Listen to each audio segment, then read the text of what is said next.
La santé sur écoute, un podcast Futura avec Julie Kern.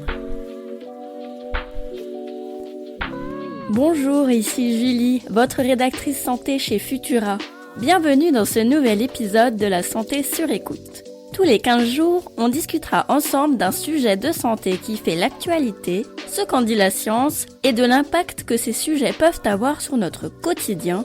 Et enfin, les solutions à mettre en place pour mener une vie saine. Comme d'habitude, n'hésitez pas à nous suivre sur vos plateformes d'écoute préférées pour ne pas manquer un seul épisode de la santé sur écoute. Chères auditrices, je m'adresse spécialement à vous dans cet épisode. Si les hommes ne sont pas épargnés par les infections urinaires, les femmes ont 20 à 40 fois plus de risques d'en contracter une. On estime qu'une femme sur 2 aura une infection urinaire au cours de sa vie. Et parmi elles, environ un quart en souffrira plusieurs fois par an. Pour se débarrasser de cette infection qui cause des douleurs au moment d'uriner, le médecin vous prescrira une cure d'antibiotiques. En effet, les cystites sont causées par des bactéries venues tout droit de nos intestins. Donc, les antibiotiques sont tout indiqués. Sauf qu'ils ne protègent pas des récidives. Pire encore, ils les favoriseraient. C'est la conclusion paradoxale d'une étude récente menée dans 3 universités américaines, dont le célèbre MIT. C'est vrai que cela ne va pas de soi. Les antibiotiques sont conçus pour tuer les bactéries. Alors pourquoi contribuent-ils au cercle vicieux que vivent les femmes atteintes de cystite chronique ? Pas de panique, je vous explique tout. Vous avez raison, les antibiotiques tuent les bactéries qui nous rendent malades, mais aussi celles qui sont bénéfiques. Le microbiote ou flore intestinale, ça vous parle ? C'est cette population de bactéries qui réside dans nos intestins et qui semble intervenir dans bon nombre de mécanismes nécessaires à notre santé. C'est un sujet de recherche très dynamique en ce moment et on pourra en reparler si cela vous intéresse.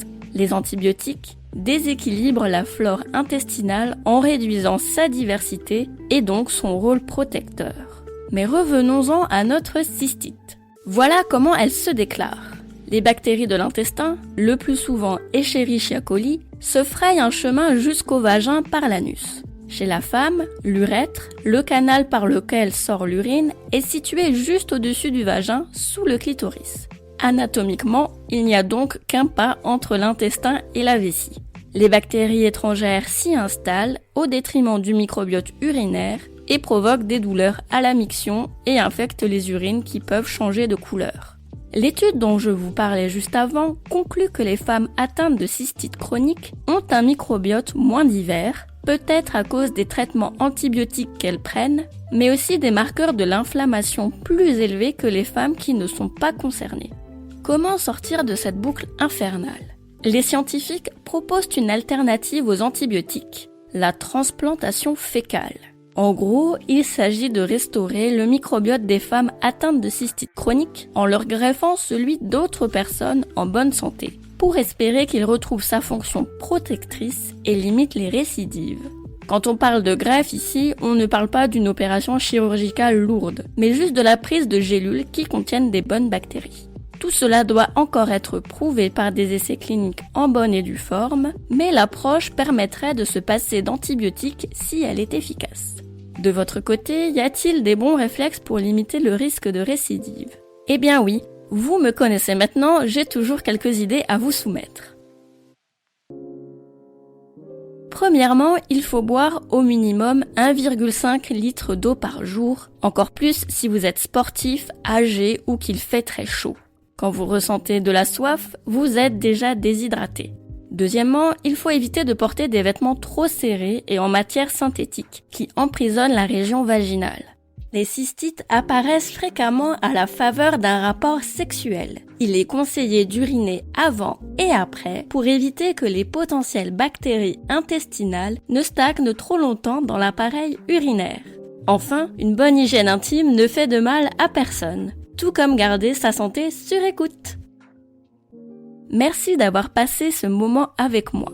Vous trouverez les sources de cet épisode dans la description pour vous forger votre propre avis. N'oubliez pas que les informations partagées pendant cette capsule audio ne se substituent pas à un diagnostic médical émis par un médecin. Si vous avez le moindre doute concernant votre santé, n'hésitez pas à consulter un professionnel. Pour soutenir notre travail et améliorer notre visibilité, abonnez-vous et partagez ce podcast autour de vous. On se retrouve bientôt pour le prochain épisode de La Santé sur écoute. À la prochaine!